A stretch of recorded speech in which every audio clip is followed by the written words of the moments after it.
అపోస్తలుడైన పౌలు కొరింథీయులకు రాసిన మొదటి పత్రిక 11వ అధ్యాయం 1వ వచనం. కొరింథీయులకు రాసిన మొదటి పత్రిక, అపోస్తలుడైన పౌలు కొరింథీయులకు రాసిన మొదటి పత్రిక 11వ అధ్యాయం 1వ వచనాన్ని నేనే చదువుతున్నాను. మూలవాక్యం కనుక గమనించాలని ప్రభునామమున మనవి చేస్తూ ఉన్నాను. నేను క్రీస్తుని పోలి నడుచుకొనుచున్న ప్రకారం మీరు నన్ను పోలి నడుచుకొనుడి. మంచిది. ప్రభునందు ప్రియులారా, కొంచెం జాగ్రత్తగా దేవుని వాక్యాన్ని వినాలని ప్రభునామమున మనవి చేస్తున్నాను. ఎందుకంటే నేను మీ అందరికీ తెలుసు వాక్య పరిచర్య ఎలా మరి నేను చేస్తాను, దేవుని నడిపింపు ఎట్లా మరి నేను ఎదురు చూస్తాను మీకు తెలుసు. ప్రతిసారి సొంత మాటలు, సొంత ఆలోచనలు మరి ఉండకూడదు. దేవుని ఆలోచనలు, దేవుని తలంపులు, దేవుని మాటలే ఉంటే క్షేమాభివృద్ధి కలుగుతుందని నేను చెబుతూ మరి వాక్యం కొరకు ఎదురు చూస్తాను.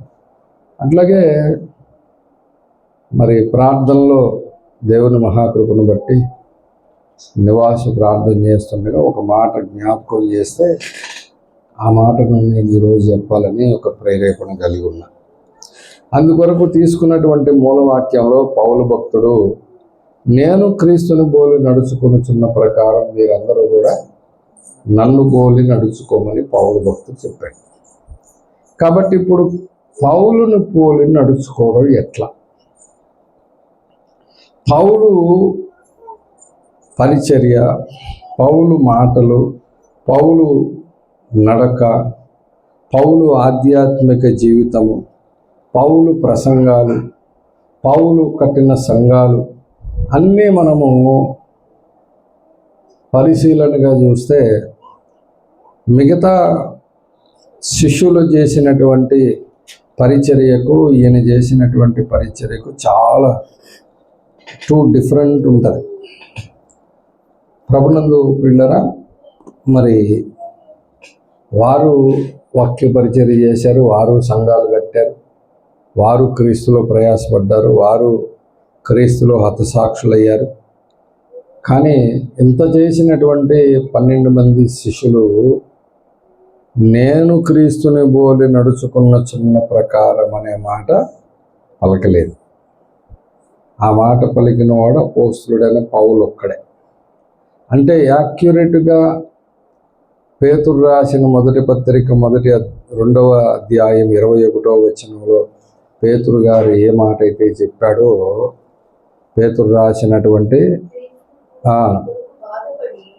రాసిన మొదటి పత్రిక 2:21లో క్రీస్తు కూడా మీ కొరకు బాధపడి మీరు తన అడుగు జాడల యందు నడుచుకొనున్నట్లు మీకు మాదిరి ఉంచిపోయెను అన్నాడు. కాబట్టి యేసు క్రీస్తు యొక్క అడుగు జాడలు మాదిరిగా పెట్టాడు. ఆ అడుగు జాడలలో నడిచిన వాడు ఆ తరములో ఒకే ఒక్కడు అపోస్తలుడైన పౌలు. ఆయన నడిచి చూపించి ఇప్పుడు ఆయన ఏం చెప్పాడంటే, మీరు కూడా క్రీస్తును పోలి నడుచుకోండి అని చెప్పలా. నేను అయితే క్రీస్తును పోలి నడుచుకున్నాను, మీరైతే ఏం చేస్తారు, నన్ను పోలి నడుచుకోండి అన్నాడు. కాబట్టి ఇప్పుడు మనము పౌలును పోలి నడుచుకుంటే చాలు, ఆటోమేటిక్గా ఎవరిని పోలి నడుచుకున్నట్లే, క్రీస్తుని పోలి నడుచుకున్నట్లే. కాబట్టి పౌలు ఎలా నడుస్తాడు? భౌతిక ప్రపంచంలోనైనా ఆధ్యాత్మిక ప్రపంచంలోనైనా పౌలు నడవడికను గమనిస్తే పౌలును గురించినటువంటి మన సాక్ష్యం మనందరికీ తెలుసు. చాలామందికి తెలియనటువంటి విషయాలు కూడా ఉన్నాయి. నాకు కూడా చాలా వరకు తెలియదు. నేను ఓఫీర్ మినిస్ట్రీస్లోకి వచ్చిన తర్వాత చాలా సంగతులు నేర్చుకున్నాను. అందులో ఒక విషయం ఏంటంటే, అపోస్తలుడైన పౌలును గురించి కొరింథీయులకు రాసిన మొదటి పత్రిక 4వ అధ్యాయంలో అపోస్తలుడైన పౌలు కొరింథీయులకు రాసిన మొదటి పత్రిక 4వ అధ్యాయం 11వ వచనం చదివినప్పుడు, ఈ గడియ వరకు ఆకలి దప్పులు గలవారము, దిగంబరులము, పిడిగుద్దులు తినుచున్నాము, నిలువరమైన నివాసము లేకయున్నాము, స్వహస్తములతో పనిచేసి కష్టపడుచున్నాము. చాలు చాలు. ఇప్పుడు ఈ వచనం ప్రకారం ఈ వచనం చదివితే పౌలు ఆర్థిక పరిస్థితి ఏంటి? ఆర్థిక స్టేటస్, పౌలు గారి ఆర్థిక స్టేటస్ ఏంటి? ఆకలి దప్పులు ఎవరికి ఉంటాయి? డబ్బులు ఉన్న వాళ్ళకి ఉంటాయా? పేదవాళ్ళకు ఉంటాయా? పేదవాళ్ళకి ఆకలి దప్పులు ఉంటాయి. దిగంబరులుగా ఎవరు ఉంటారు? పేదవాళ్ళు ఉంటారు. పిడిగుద్దులు ఎవరు తింటారు?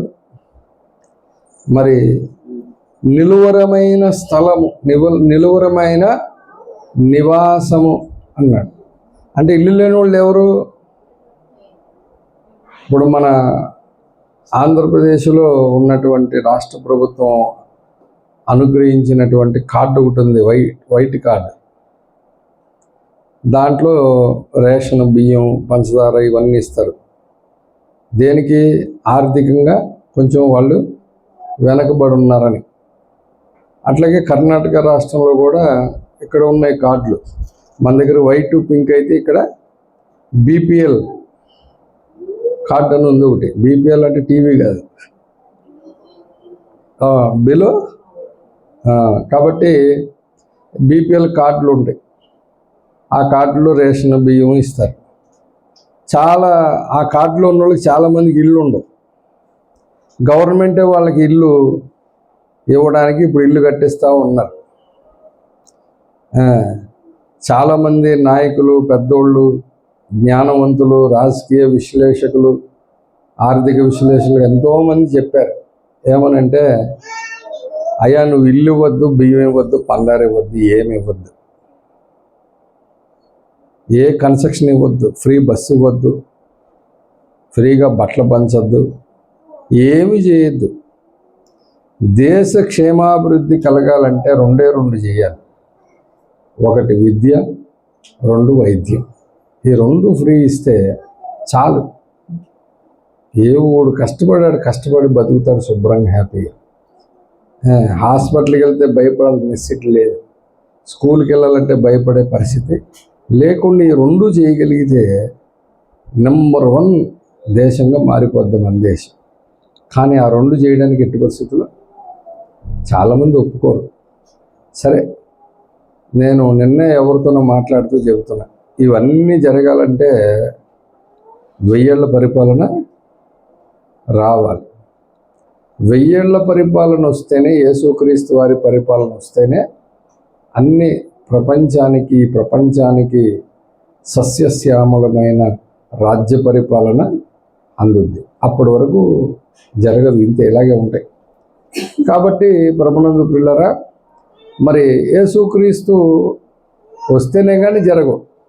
అట్లాంటి పరిస్థితులు ఇప్పుడు పౌలు గారు మాటలు విన్నప్పుడు, పిడిగుద్దులు తినుచున్నాము, నిలువరమైన స్థలము లేక ఉన్నాము, స్వహస్తములతో పనిచేసి కష్టపడుచున్నాము అంటే పౌలు గారు ఆర్థిక స్టేటస్ ఏంటి? దీన్ని బట్టి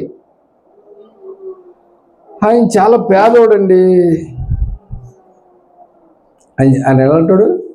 చాలా పేదవాడు అనే అభిప్రాయం వస్తుందా రాదు? జనరల్గా ఇది భౌతిక ప్రపంచంలో పౌలును గురించిన అభిప్రాయం అందరికీ.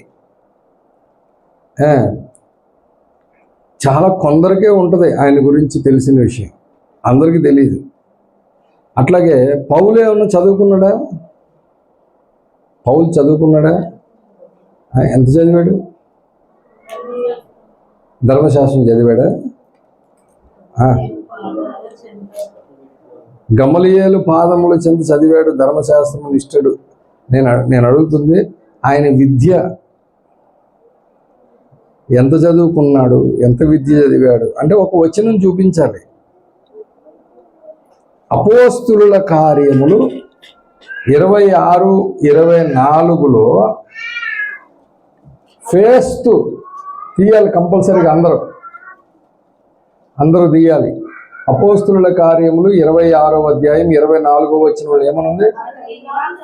అతడు ఇలాగూ సమాధానము చెప్పుకొనుచుండగా ఫేస్తు, పౌలా, నువ్వు వెర్రివాడవు, అతి విద్య వలన నీకు అతి విద్య అంటే ఎన్ని చదువుకున్నట్టు? 5 6? అతి విద్య అంటే ఎంత అంటారు? డిగ్రీలు ఎన్ని ఉన్నాయో అన్నీ. కొంతమందికి డిగ్రీలు సంపాదించడం చాలా ఆసక్తిగా ఉంటారు, చదువుతారు బాగా, చదివి చదివి చదివి చదివి డిగ్రీల మీద డిగ్రీలు, ఆ బోర్డు నిండిపోతూ ఉంటుంది. అట్లాంటి వారిని అంటారు ఏమని? అతి విద్య. 10th class fail. అధిక విద్య ఇవ్వాలంటే నీకు వేరే బట్టి అంటారా? 10th క్లాస్ ఫెయిల్ అయ్యండి, 10 క్లాస్ లేకపోతే 11th చదివాడు ఇంటర్మీడియట్ అంటారు. అట్లాగా అతి విద్యని అనరు. అంటే చదువులో అగ్రగణ్యుడు, ధర్మశాస్త్ర విషయంలో నిష్ట కలిగిన వాడు, పరిసయ్యుడు. మన దగ్గర ఉన్నటువంటి మన రాజశేఖర్ అన్నయ్య, నేను సివిల్స్ రాస్తాను, హైదరాబాద్లో ఒక ఆవిడ ఉంది, ఆ పేరేంటంటే ఏదో పేరు చెప్పాడు, బాలలతన, మంచి కోచింగ్ సెంటర్, మంచి సివిల్స్లో చాలామందికి మంచి చదువు చెప్పిన ఆవిడ. ఆమె నేను మామూలు పోస్టర్లో చూశాను, ఎట్లా ఉంటుందో తెలియదు, మామూలు జనరల్గా ఆ రోజుల్లో చెప్పాడు అమ్మా. కానీ చాలా ఆమె అంటే ఎంతమందికి తెలుసు? చాలామందికి తెలుసు. ఐఏఎస్ అనగానే అందరూ ఢిల్లీ పరిగెడతారు చాలామంది. అక్కడ కోచింగ్ సెంటర్ ఉంది, దాని పేరు ఆకాష్ అంట. ఆకాష్ అంటే భారతదేశంలో తెలియనోడు ఎవడు, ఇన్స్టిట్యూట్స్ తెలియనోడు ఉన్నాడు. అట్లాగా సివిల్స్ చదవాలంటే పలానా, మెడికల్ చదవాలంటే పలానా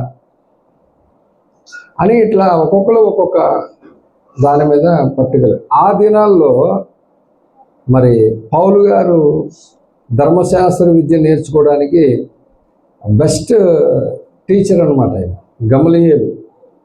అసలు ఆయన చెప్తే సమాజం మొత్తం ఆయన ఏం చెప్తే దానికి కట్టుబడి ఉంటారు.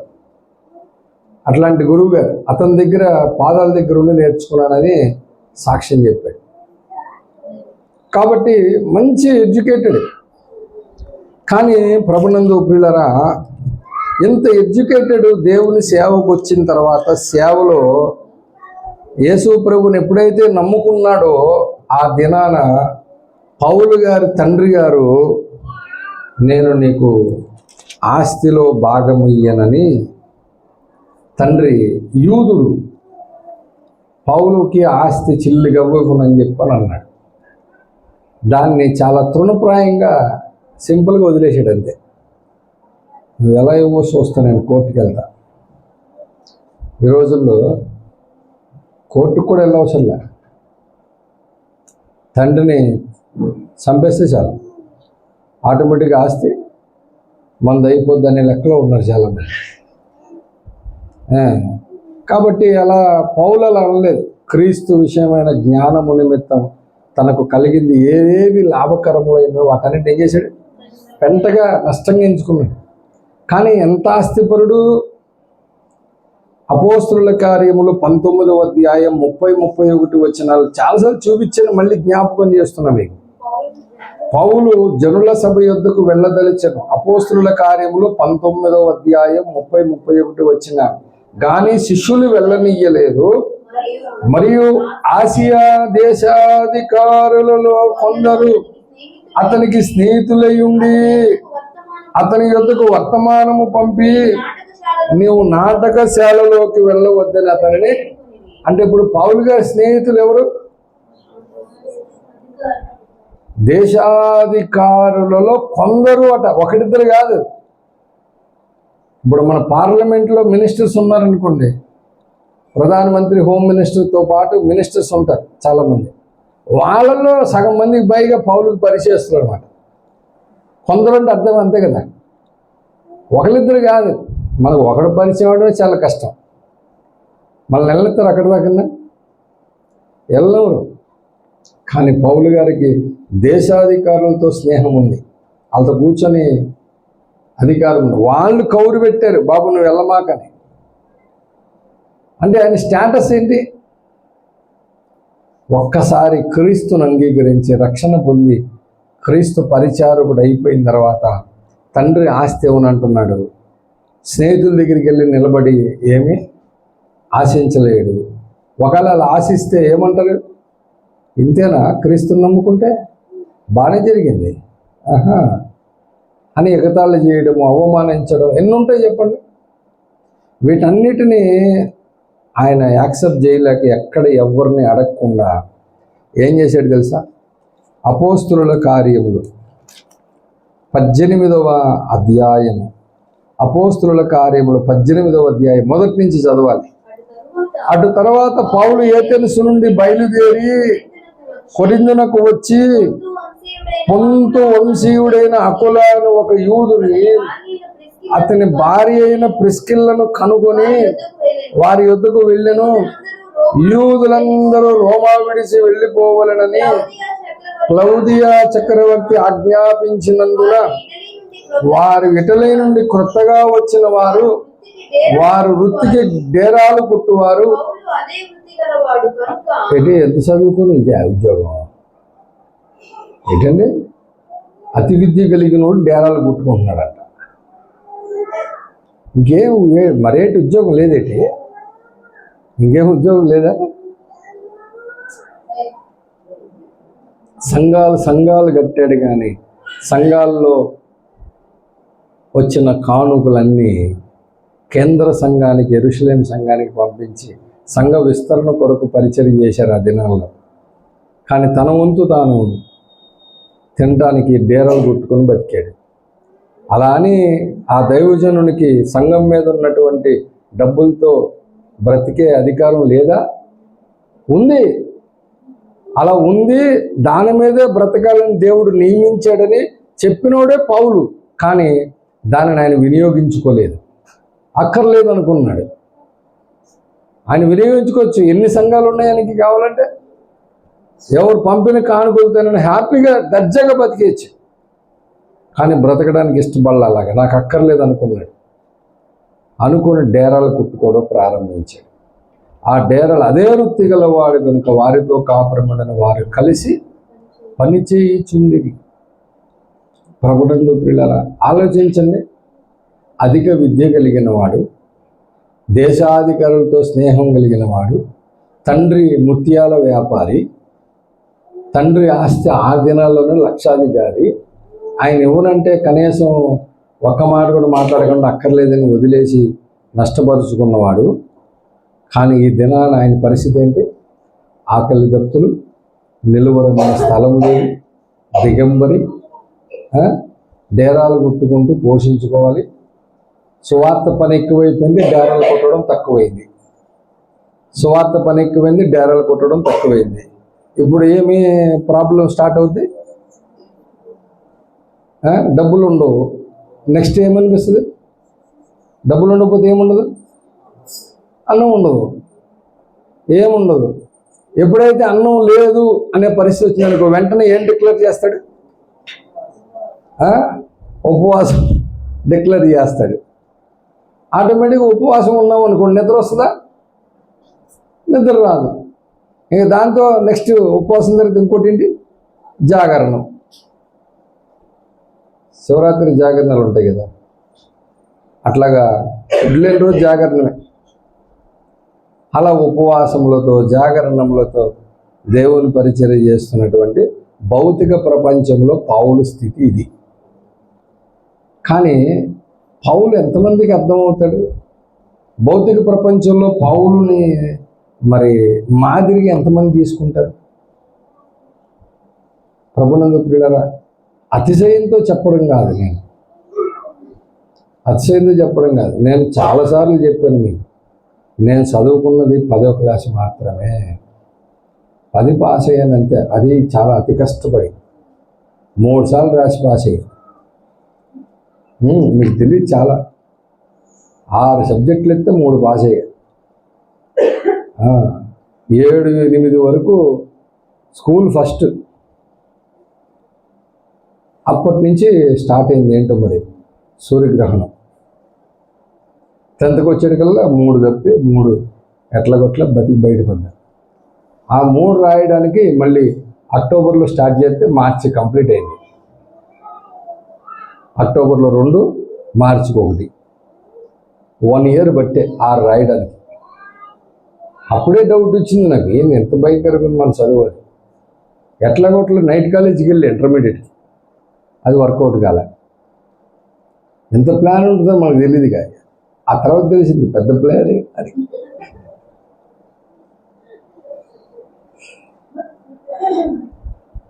అదే ఫస్ట్ క్లాస్ కంటిన్యూ అయ్యాను అనుకో, ఇక్కడికి వస్తానేంటి, ఏం సార్ ఏంటి మనం ఏం చదివాం అనుకుంటున్నాం.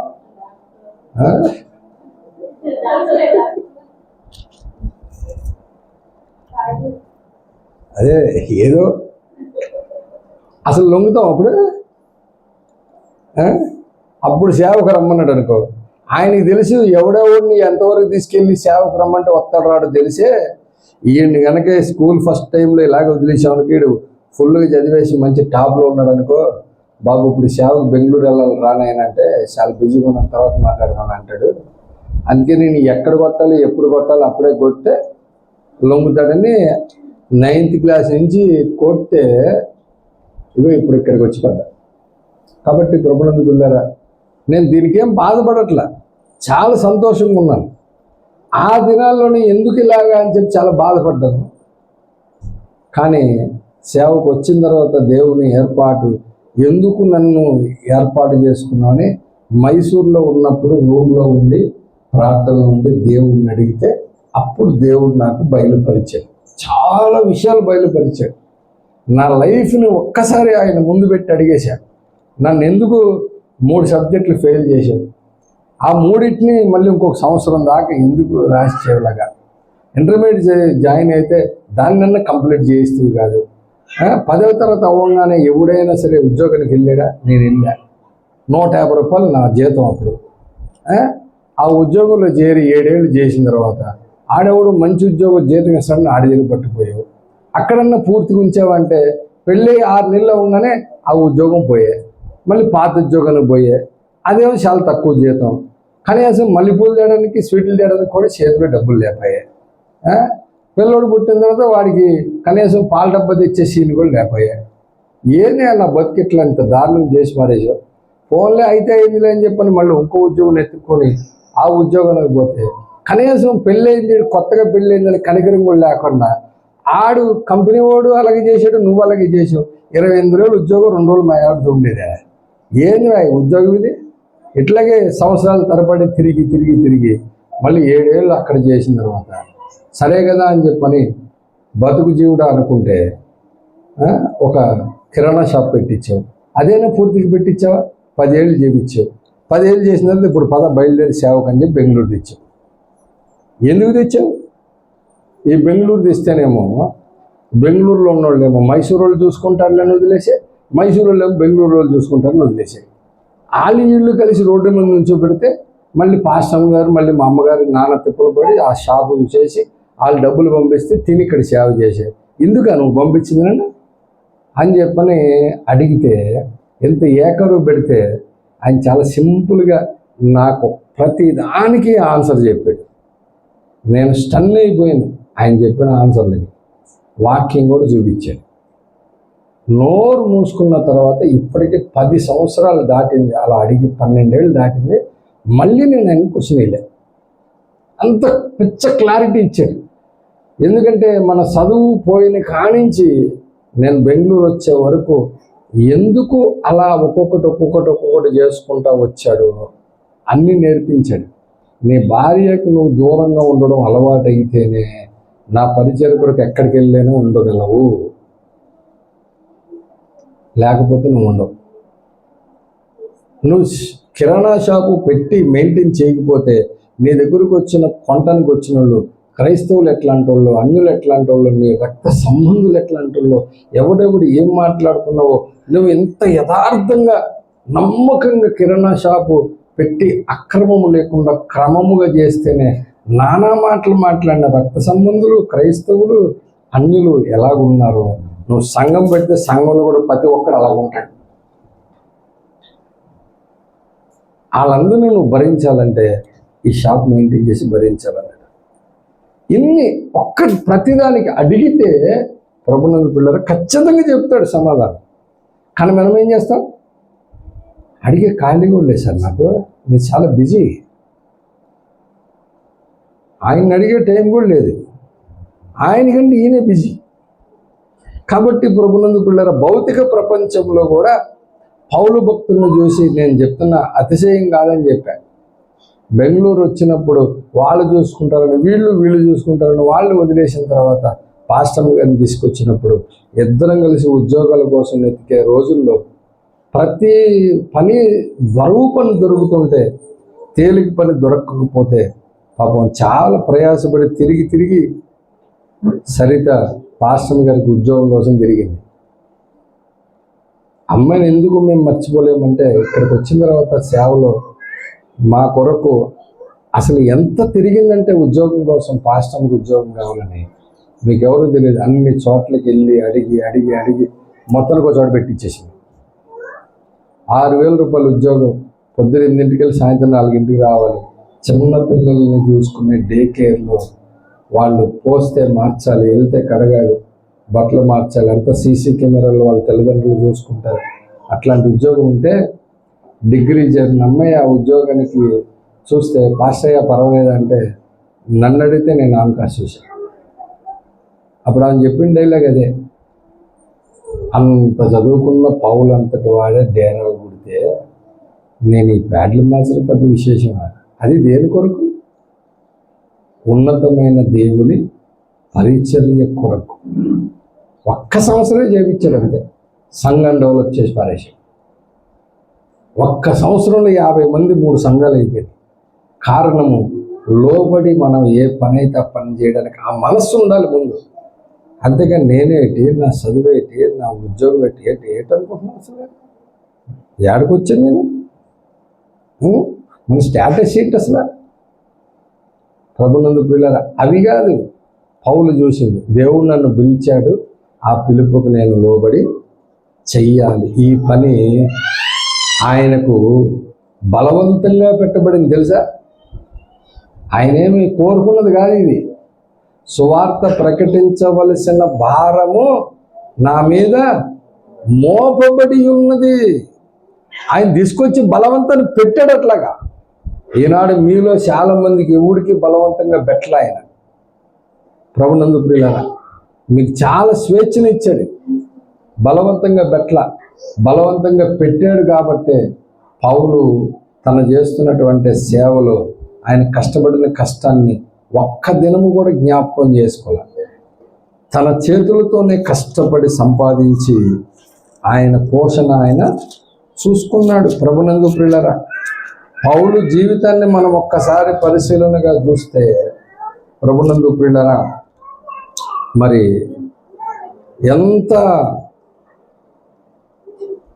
ఎంత పరిచర్య చేశాడో ఆధ్యాత్మిక ప్రపంచంలో కూడా ఆయన ఒక మాదిరిని చూపించి మనకి వాక్యంలో రాసి పెట్టాడు.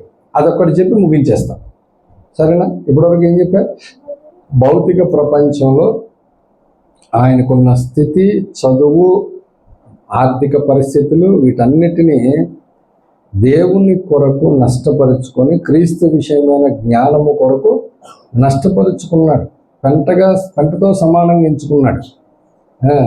క్రీస్తు విషయమైన జ్ఞానమే ఎందుకు? ప్రభునందు పిల్లలు, క్రీస్తు విషయమైన జ్ఞానమే ఎందుకు? ఆ క్రీస్తుని గురించిన జ్ఞానము ప్రభునందు పిల్లరా, మరి అది ఎరిగి ఉన్నప్పుడు బైబిల్ గ్రంథములో ఊహించలేని విశ్వ రహస్యములను సైతము పరిశుద్ధాత్మ దేవుడు భక్తుల ద్వారా రాపించి బైబిల్లో పెట్టాడు. మనకు తెలియని ఎన్నో ఇప్పటికీ శాస్త్రజ్ఞులు కూడా అందనటువంటి సంగతులు సైతము బైబిల్లో రాసి పెట్టాడు. మరి అంత జ్ఞానము పౌలు భక్తునికి దేవుడు అనుగ్రహించాడు. ఆధ్యాత్మిక ప్రపంచంలోకి వచ్చేటప్పటికల్లా పౌలు చేసినటువంటి ఒక పని మనకి మాదిరి పెట్టాడు. నన్ను పోలి నడుచుకోండి అన్నాడు కదా, ఆ ఒక్కటి చెప్తున్నాను, గమనించండి. అపోస్తుడైన పౌలు ఫిలిప్పీలకు రాసిన పత్రిక 4వ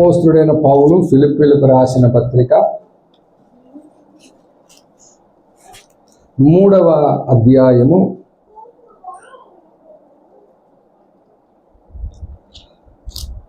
12వ వచనం.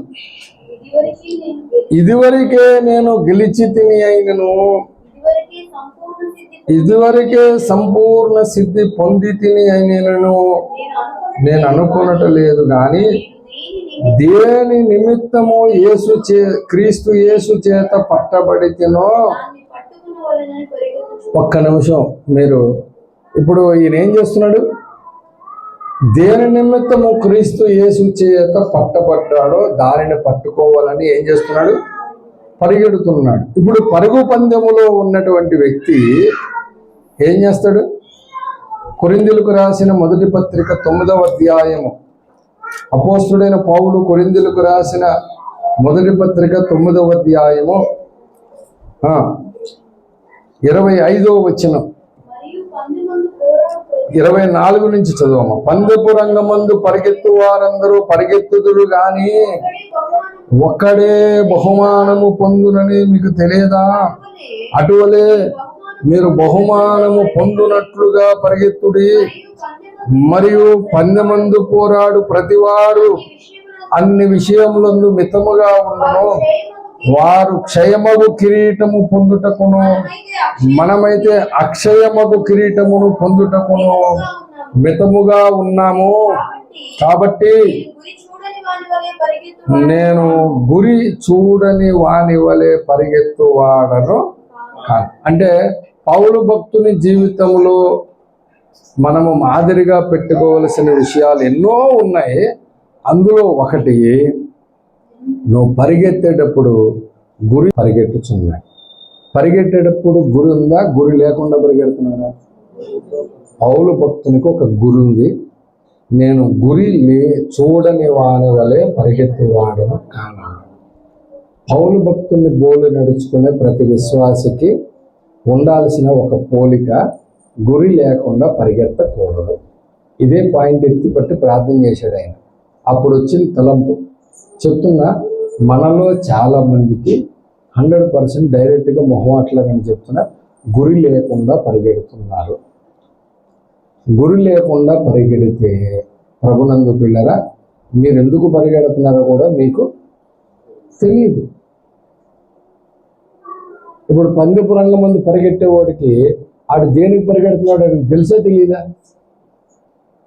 దేనికి పరిగెడుతున్నాడు?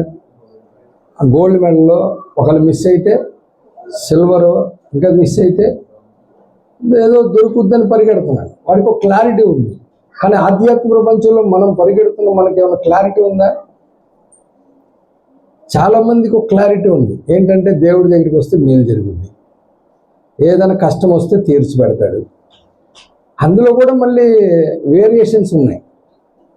ఒక కష్టం వచ్చింది, వెంటనే దేవుడి దగ్గరికి వెళ్ళాము, ఆయన 10-15 రోజులు పరీక్షించాడు, ఆ కష్టం తీసేశాడు. కాబట్టి ఇంక మనకు లైఫ్లో కష్టం రాదా? వస్తుందా? అప్పుడు మనం ఏం చేయాలి? కష్టం వచ్చినప్పుడు సహాయం చేసిన దేవునికి నువ్వు ఎంత నమ్మకంగా ఉండాలి? ఎంత నమ్మకంగా ఉండాలి? మనుషులు మనం మర్చిపోతాడేమో, దేవుడు మర్చిపోతాడా? దేవుడికి మతి మరుపా? ఏం మతి మరుపు లేదు. ఆయనకు అన్నీ నిత్యము ఆయన కళ్ళ ముందు ఉన్నట్లే. మన లైఫ్ మొత్తం ఆయన కళ్ళ ముందు ఉంటుంది. మనం కష్టం వచ్చినప్పుడు మన ప్రవర్తన, మన మాట, మన విధేయత, మన ప్రార్థన ఎలాగుందో చూస్తాడు. కష్టం తీరిపోయిన తర్వాత ఎంత జాలీగా, ఎంత హ్యాపీగా ఉన్నాడో చూస్తాడు. కానీ వెంటనే కొట్టడు, వెంటనే పరీక్ష పెట్టడు, వెంటనే చేయడు. పెడితే నువ్వు వదిలేసి వెళ్ళిపోతావు అని ఆయనకు కూడా తెలుసు. క్రీస్తొద్దు, ఏమొద్దు, నాకేం అక్కర్లేదు, అవసరం లేదని చెప్పని వెళ్ళిపోయే పరిస్థితి కూడా ఉంటుందని తెలుసు. అందుకనే కొంత టైం తీసుకుంటాడు. ఎందుకు టైం తీసుకుంటాడు?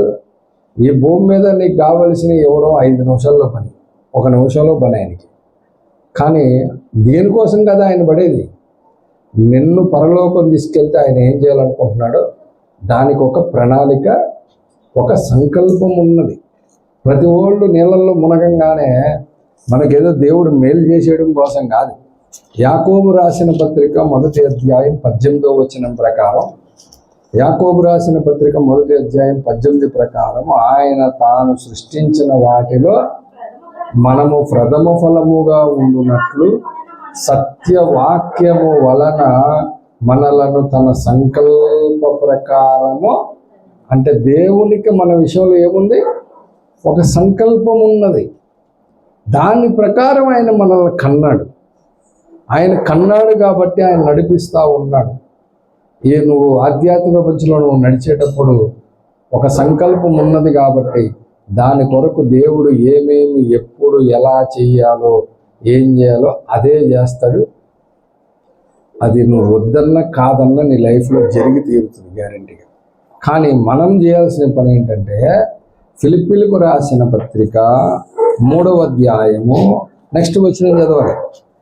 ఫిలిప్పీలకు రాసిన పత్రిక 3వ అధ్యాయము నెక్స్ట్ వచనం మనం చేయాల్సిన పని చెప్తున్నా. 13వ వచనం, సహోదరులారా, నేను ఇదివరకే పట్టుకొని ఉన్నానని తలంచుకొనను, అయితే ఒకటి చేయుచున్నాను, వెనుకున్నవి మరచి ముందున్న వాటి కొరకై వేగిరపడచ్చు. చాలా ఒక్క నిమిషం ఆగాలి. 12వ వచనంలో చివరిలో ఏం చెప్పాడు? నేను దేని నిమిత్తము క్రీస్తు యేసు చేత పట్టబడితేనో దానిని పట్టుకొనవలనని పరిగెత్తుచున్నాను, నేను ఇదివరకే పట్టుకొని ఉన్నానని తలంచుకున్నాను. ఏదైతే పట్టుకోవాలని పరిగెడుతున్నాడో అది నేను ఆల్రెడీ పట్టుకున్నానని నేను అనుకోను. అయితే ఒకటి చేస్తున్నాను, ఏంటది? వెనకున్నవి మరచి ముందున్న వాటి కొరకు వేగిరపడుచు అన్నాడు. కాబట్టి వెనకేమున్నాయి? చాలాసార్లు చెప్పా ఈ ప్రసంగం కూడా. వెనకేమున్నాయి? వెనకేముంటాయి? మన వెనకాల ఏముంటాయి? మంచి పెయింటింగ్ బోర్డు ఉంది సార్, బోర్డు ఉందా? మన వెనకేందు గోడ ఉందండి, వెనకమాల ఒక ఇల్లు ఉందండి, అదే ఉన్నాయి. ఏమున్నాయి వెనకమాల? మన వెనకాల ఏముంటాయి?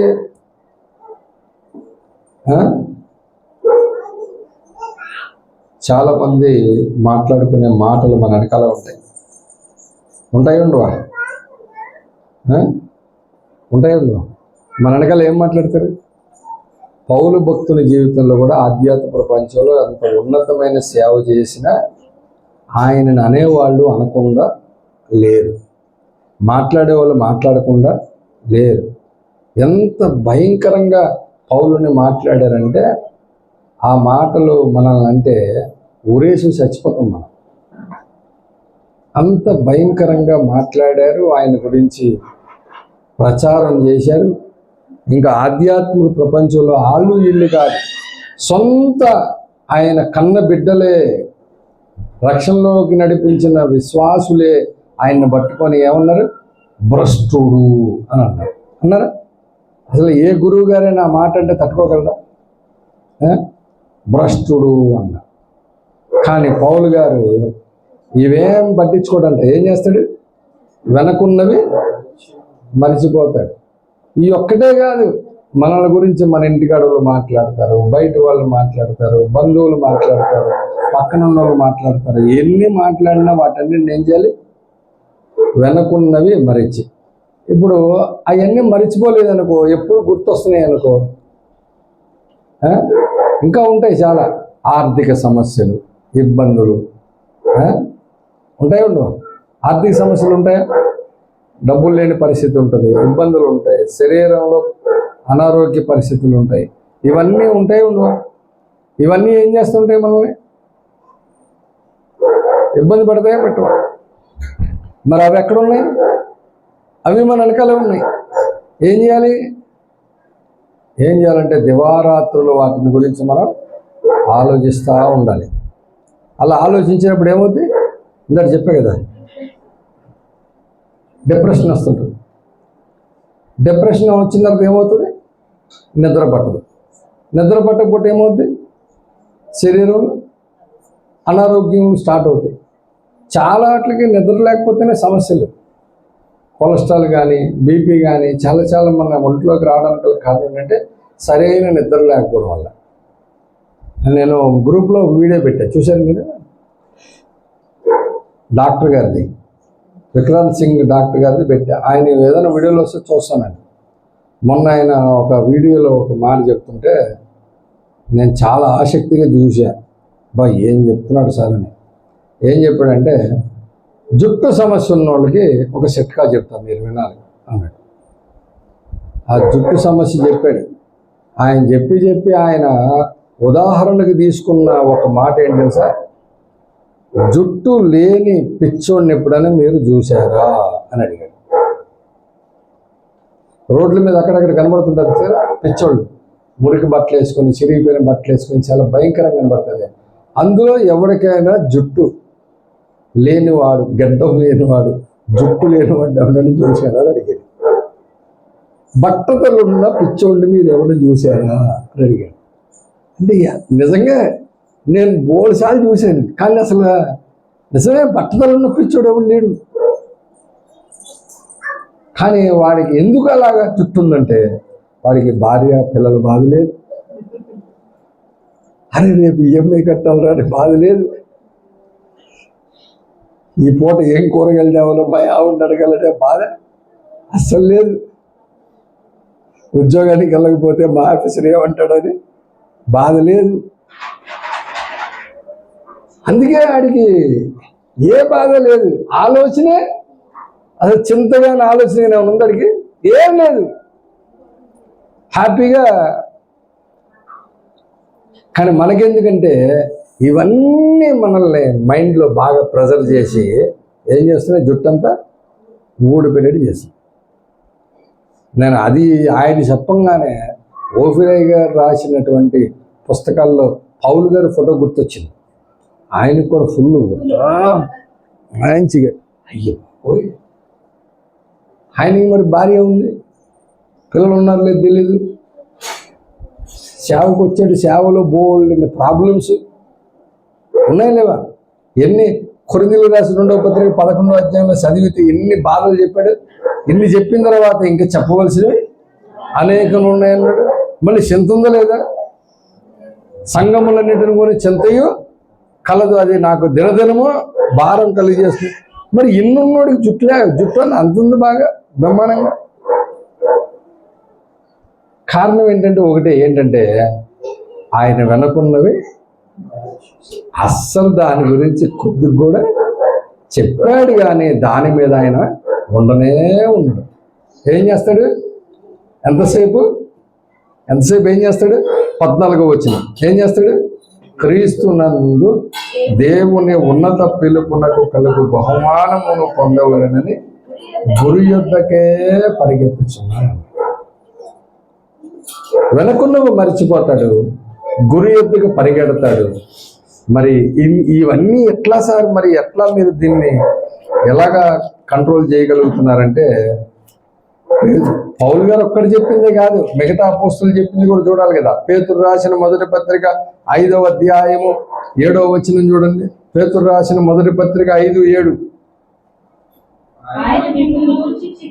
ఆయన మిమ్మల్ని గురించి చింతించుచున్నాడు గనుక ఏం చేయాలి, మన చింతంతా ఏం చేయాలి,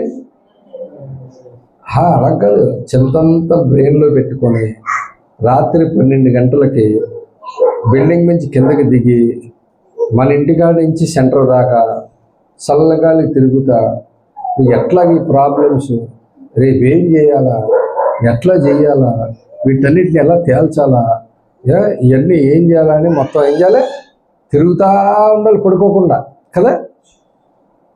క్రీస్తులోకి వచ్చిన తర్వాత క్రీస్తు మనకిచ్చిన గొప్ప అభయం ఏంటంటే, మొత్తం ఆయన మీద వేసేసామనుకోండి, ఆయన ఏం చేస్తాడు, ఆయన చూసుకుంటాడు. చింతించుచున్నాడు అనే దగ్గర ఒకటి పెట్టి ఏం చెప్పాడు, చింతించుచున్నాడు దగ్గర ఒకటి పెట్టి ఏం చెప్పాడు, అది ఆ వైలెట్ కలర్ ఆమె వినట్లేదు అన్నమాట. అడగకున్నప్పుడు బుక్ చూడకుండా చెప్పు. చింతించుచున్నాడు అనే దగ్గర ఒకటి పెట్టి కింద ఏం రాశాడు చూడకుండా చెప్పాలి. ఇప్పుడు ఎంతమంది చెప్పారు కదా, అవి కూడా వెళ్ళాలి లోపలికి. ఆ ఇంటికాడ 6 రోజుల పాటు మీ ఇంట్లోనే ఉంటుంది ఆ పిల్ల, అంత మాట్లాడుకోవచ్చు. కూతురుతో కూడా ఇక్కడే మాట్లాడాలి.